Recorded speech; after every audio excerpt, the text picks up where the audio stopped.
another news segment of Dateline. I am Princess Modi. President Bola Tinubu has charged heads of education agencies to remain steadfast in upholding the federal government's resolutions to safeguard the education sector from corrupt and fake institutions.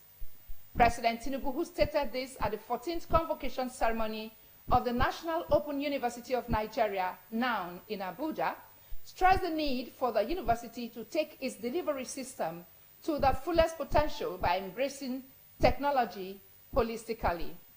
The president, who was represented by the Director of University Education at the Federal Ministry of Education, Dr. Rekia Gambo, said the transition required NOUN to leverage cutting-edge digital tools to ensure accessibility, flexibility, and the overall quality of education. He warned that the integrity of the academic system must not be compromised and that activities of such certificate holders should be checked and put to a stop permanently. President Tinubu said the National Youth Service Corps, NYSC, the Joint Admissions and Matriculations Board, JAM, the National Universities Commission, NUC, the National Board for Technical Education, MBTE, and the National Commission for Colleges of Education, NCCE, were working in alignment to improve the quality of education and ensure that cases of fraudulent and unrepresentative institutions, both within and outside the country, had no place in the education ecosystem. He called on NOUN to take the lead in advancing digital learning across Africa while charging the management of the institution to develop a comprehensive roadmap for the transition of the university into a full online university in the light of his expertise and mastery of open and distance learning.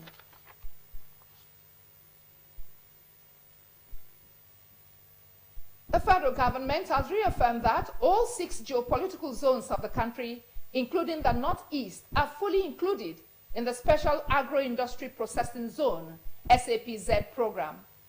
Minister of Agriculture and Food Security, Dr. Abubakar Kyari, made a clarification in Abuja in response to concerns raised by the Northeast Caucus of the National Assembly.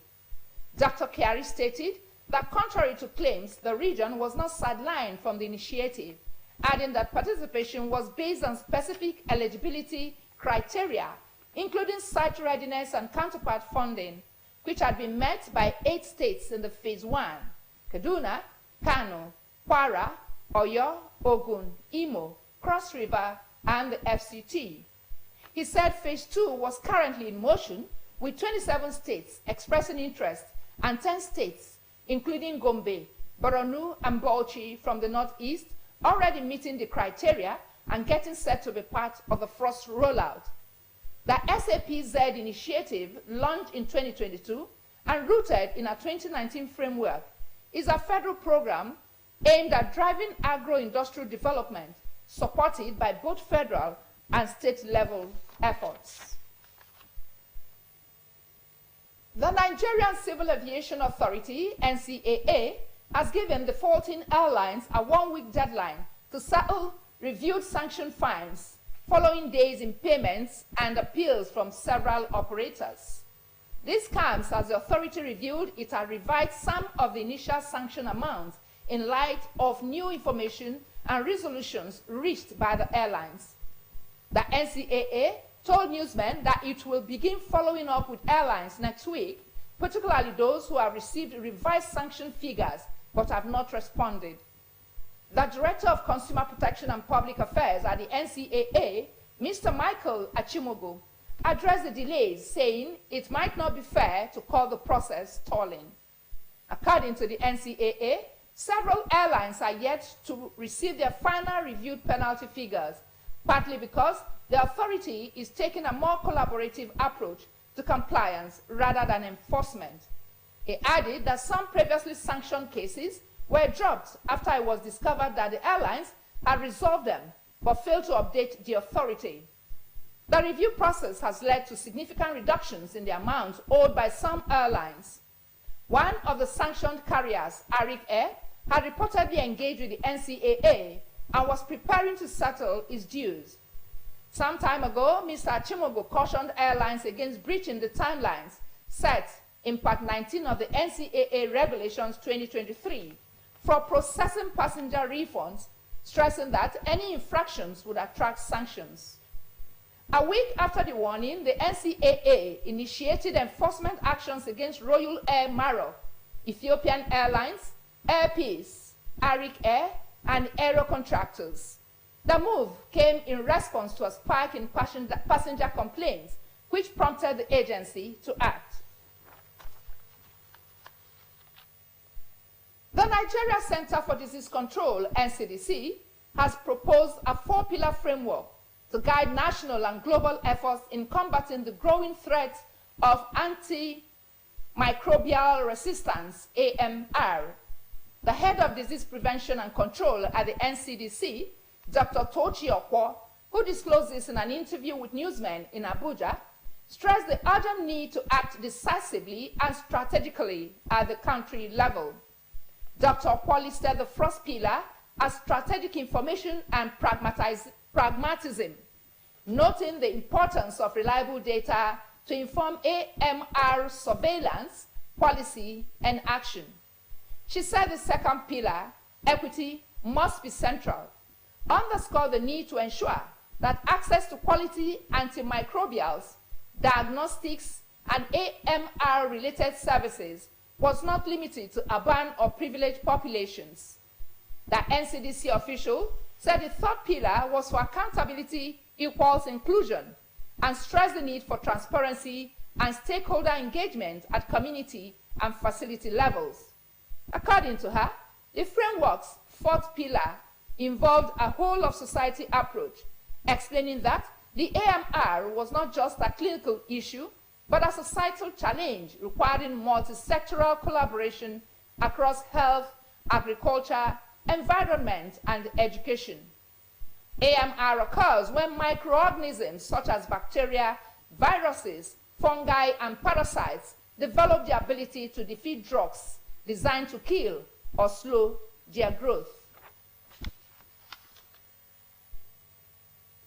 The Joint Admissions and Matriculations Board, JAMB, has released the results of the 2025 Mock Unified Tertiary Matriculation Examinations conducted on Thursday, April 10. JAMB disclosed this in a statement by spokesperson, Mr. Fabian Benjamin, noting that candidates can check their results by sending mock results via SMS to either 55019 or 66019 using the phone number they registered with for the examinations. According to the board, the mock UTME was optional and aimed to test its yearly innovations while also giving candidates an opportunity to experience the computer-based text environment ahead of the main examination. JAMB also acknowledged delays faced by some candidates during the mock exam and expressed regret over the inconvenience. It explained that the disruptions were due to new features introduced to improve the upcoming main UTME. The board urged candidates to continue supporting its efforts, adding that the mock exam remained a key part of the strategy to enhance the UTME process and better prepare candidates. The Narcotics Commander, National Drug Law Enforcement Agency, NDLEA, Oyo State Command, Mr. Olayinka Joe Fadile, has expressed worry over the high intake of illicit drugs in the state. Mr. Joe Fadile made the observation in an interview with newsmen in Abeokuta, Ogun State, at the sidelines of the public destruction of drug exhibits held at Ipara Town, Ogun, Lagos-Ibadan Expressway.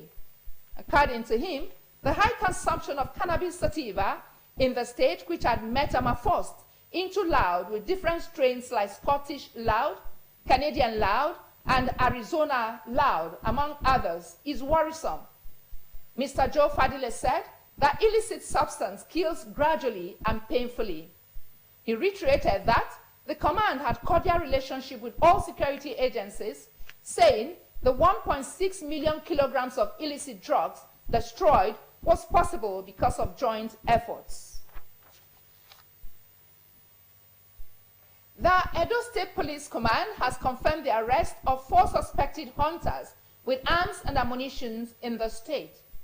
The command, in a statement by spokesperson, Mr. Moses Yamu, said the suspects intercepted and arrested by members of the Edo Security Network have since been handed over to operatives of the Koba Hill Police Station. He gave the names of the suspects as Yusuf Abdul Karim, Mujahid Garba, Shitu Idris, and Jamilu Habibu. The statement said the suspects were hunters from Doguwa in Kano State and were heading to Uvbe community in Orionwa local government area of the state. It added that they were arrested with 3 Dane guns, 6 empty cartridges, 3 half-filled cartridges, 4 cutlasses, and 2 daggers. Believers have been advised to raise their children as prayer warriors to enable them overcome challenges and live purposeful lives. The associate pastor of the Divine Way Baptist Church, Asaba, Pastor Onajite Enunuaye, gave the advice at today's service of the church. Violet Monye reports. Pastor Enunuaye highlighted the biblical story of Esther as a prayer warrior who risked her life intervening for the Jewish people, emphasizing the importance of faith, courage, and solidarity in the face of adversity. He defined a prayer warrior as someone actively engaged in spiritual warfare through prayer and admonished Christians to take on the lifestyle of praying without ceasing. Because of her commitment to prayers, commitment to fasting, she rose up to become what God wanted her to become. And she was able to deliver her people from the terror and wickedness of Haman. It is also possible that one of 2 persons may be going through such experience. God will come through for you. Just commit to prayers, commit to the word of God, commit yourself to the things of God, and fear God above all. Your battles are in the hands of God. He will fight it for you. I want to advise Christians all over the world that, particularly these trying times, be committed to God. Give attention to prayers. The cleric harped on the need for believers to teach their children the importance of consistent and intentional prayer, raising them in the knowledge of God's word as prayer warriors to equip them to live purposefully. Violet Monye reporting. The Director General of the State Orientation and Communications Bureau, Dr. Fred Oganesive, has said the award for good governance bestowed on Governor Sharif Oberewari by the Vanguard newspapers is a clear testament to the rapid socio-economic and infrastructure development in all sectors of the state economy. Dr. Oganesive, in a statement in Asaba, said the unprecedented speed of development and economic advancement recorded in the state could not have been possible without the deliberate political willpower, visionary leadership, and prudent management of state resources by Governor Oberewari. He commended the governor for the ongoing construction of several road projects in urban, rural, and riverine communities, and the state's huge investments in assisting small and medium-scale businesses, as well as youth and women empowerment and human capacity development across the 3 senatorial districts. The Bureau DG asked Deltans to continue to support the governor in his determination to make Delta the largest economy in the country before the end of his tenure. He prayed God to consistently grant the governor good health and the political will to do more for Delta State and Deltans in the years to come. Abroad, Pope Francis today delighted worshippers with an impromptu tour of St. Peter's Square against the advice of his doctors to avoid crowds while recovering from pneumonia. On the 2nd Sunday in a row after the longest hospital stay as his papacy, the 88-year-old pontiff left his Vatican quarters, handing out sweets to children and shaking hands while doing the rounds of the Vatican landmark. Sitting in his wheelchair, he appeared in rather good form, without a nasal cannula, a plastic tube tucked into the nostrils to help him breathe during his convalescence. On Thursday, he made an unscheduled visit to St. Peter's Basilica to inspect renovation work and to visit the tomb of Pius X before making a trip on Saturday to pray at his favorite basilica, Santa Maria Maggiore in Rome. and after his planned meeting with King Charles III was initially cancelled due to his ill health, Pope Francis welcomed the British monarch and Charles's second wife, Queen Camilla, in private on Wednesday. The extent of his participation in next week's Easter celebrations is, however, yet to be confirmed by the Holy See. In his prayer, released by the Vatican today, the pontiff thanked the congregation for their prayers and issued his customary call for peace in the world.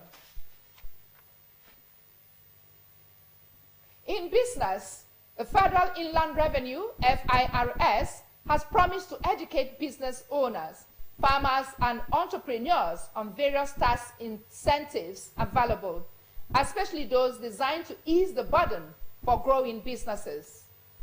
FIRS Chairman Mr. Zach Adedeji made the pledge at the ongoing 12th Benue National Trade Fair at the IBB Square, Makurdi, the Benue State capital.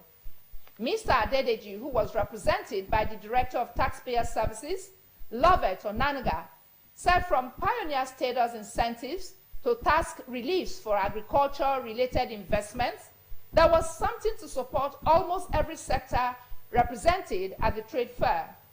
He said the theme for this year's trade fair, industrialization and commercialization of Benue agriculture and solid minerals as panacea for growth, resonated strongly with the work of the FIRS. The tax controller and emerging tax officer, Ms. Rose Ugo, said the FIRS had rolled out some initiatives for the benefit of taxpayers, adding that it was not only improving revenue collection, but was also fostering a culture of voluntary tax compliance and economic formalization. The climax of the 2025 annual Ikenga Festival, celebrated by indigenes of Afo clan in Ndokwa East local government area, holds tomorrow.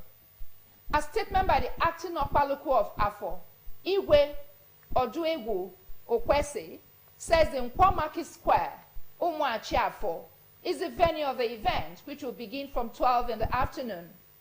The President General of the community, Chief Sonny Neme, who also spoke on the festival, said the various communities that made up the clan were expected to showcase their Ogene dance groups, and Ochu masquerades, after which they will retreat to their communities for continuation of the annual celebrations. In his reaction, spokesman of the clan, High Chief London Onwoka, said the annual Ikenga Festival marked the commemoration of the feats of the community's warlords and founding fathers. He said it was also a moment for the people to appease their gods and goddesses for a safe new farming season and expected bountiful harvests. The community leaders advised the indigenes, particularly the youths, to be peaceful throughout the period of the celebration, while requesting culturally affiliated towns, villages, friends, and well-wishers to attend the ceremony. A 5-day celebration will continue with the Igo, Ikenga, Iwu, Igbo, and other traditional rituals. It will also feature music performances from live bands. And in sports, Real Madrid boss Carlo Ancelotti has suggested that a Champions League comeback against Arsenal in Spain is possible. Ancelotti said Real Madrid had achieved Champions League comebacks in the past against different opponents, adding that his team will try to do it again when they faced Arsenal. The Los Blancos lost 3-0 against the Gunners in the Champions League quarterfinal first leg encounter at Emirates Stadium. The Spanish Giants will host Arsenal in the return leg at the Santiago Bernabeu on Wednesday. Now to our thought for the day. Happiness is not by chance, but by choice.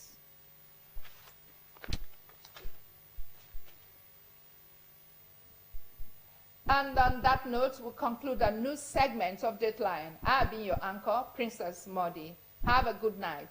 Thank you so much.